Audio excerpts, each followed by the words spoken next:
Perpendicular lines is our next topic for today. Now, we've already kind of talked about this and did the definitions, but let's recall the definition that a perpendicular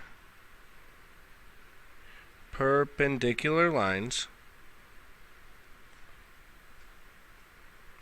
are lines that are in the same plane and intersect to form a right angle. Lines in the same plane that form a right angle.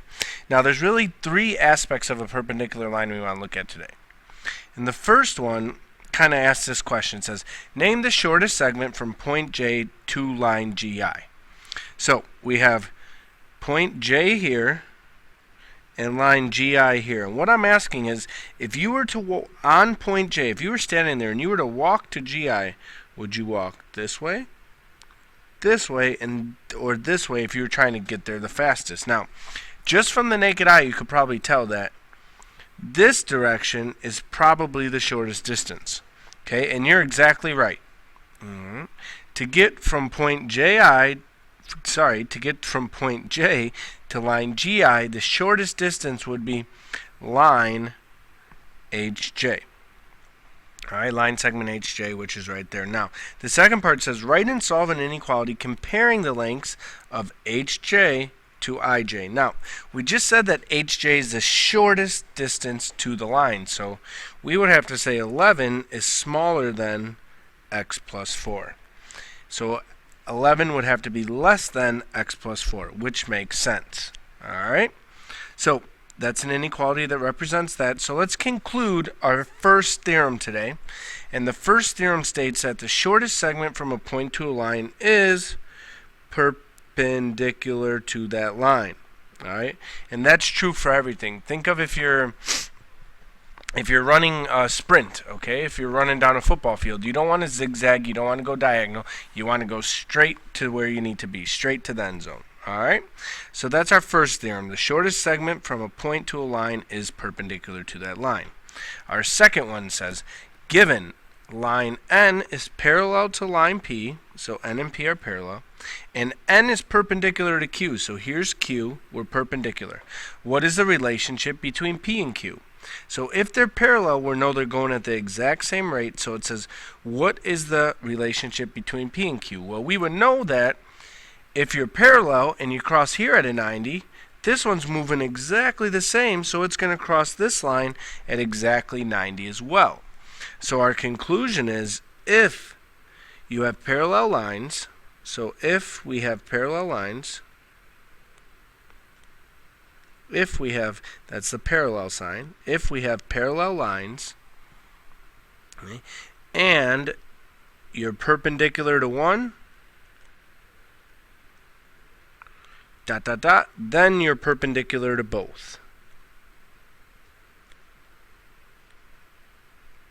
Okay, now the key part is we have parallel lines. If we have parallel lines and we cross at a 90 here, we're going to cross at the exact same angle there. Now, you can tell yourself, well, corresponding angles, right? If you have parallel lines and you draw a transversal, these two are always going to be equal. And if you know one's 90 already, then so is the other one is 90 as well. Alright, so first theorem was the shortest segment from a point to a line is perpendicular to that line. And our second theorem is if you have parallel lines and you're perpendicular to one, you're perpendicular to both. Alright, now a little application. It says solve for x and y. Alright, now we look at this. We have parallel lines. We're 90 degrees here, so we know we're 90 degrees here. Now really, when you're 90 degrees in one, they're all 90, right? Because a linear pair comes together to equal 180. If one's 90, the other one has to be 90, and then vertical angles, so on and so forth. We've done a lot with that. Now, excuse me. You look at this, and we have two possibilities. We have 2x plus 10y equals 90, and we have 5x plus 65 equals 90. Now, sometimes you look at this problem, and you see an x and y, and you think automatically, oh, I got to do a system of equations. But if you look at both equations, one's easier than the others. Now, sometimes they will both have x and y's, and then there's no way out. But here we do have an out. Notice this equation here on the right only has an x. So let's start there and solve this equation. So I'm going to subtract 65 from both sides. Subtract 65. And I get 5x equals 25. Divide by 5. And x equals 5. Nice. So we already got half of this solved. We already got x. Now over here we have x's and y's. Well, we're going to take this x equals 5 and substitute it in. So we know x is 5. And now what that allows us to do is have an equation with just one variable, and we can solve for y. So it's kind of like a mini system. So 10 plus 10y equals 90. Subtract your 10. Divide by 10. And y is 8. So we get x is 5 and y is 8. Alright, good. Now, on the next one, it says try on your own. Alright, I want you to kind of discover something here. It says, if angle ACB is congruent to ACD. So if ACB is congruent to ACD, so if those two angles are the same, okay, it says what is the measure of each angle? I want you to pause the video and think about it. Alright, I hope you got it right. Well, the answer to this problem is 90. Now, how do you know this?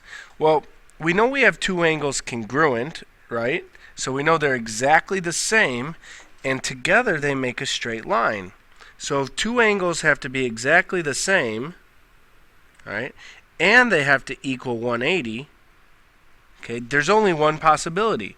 That possibility has to be 90. All right? There's no other possible measure that you could put added to itself that would give you 180. Alright, so that's how we know that, because together they make a linear pair. So what's the relationship between L and X? Well, they are perpendicular. Alright, so let's review what we learned. If we have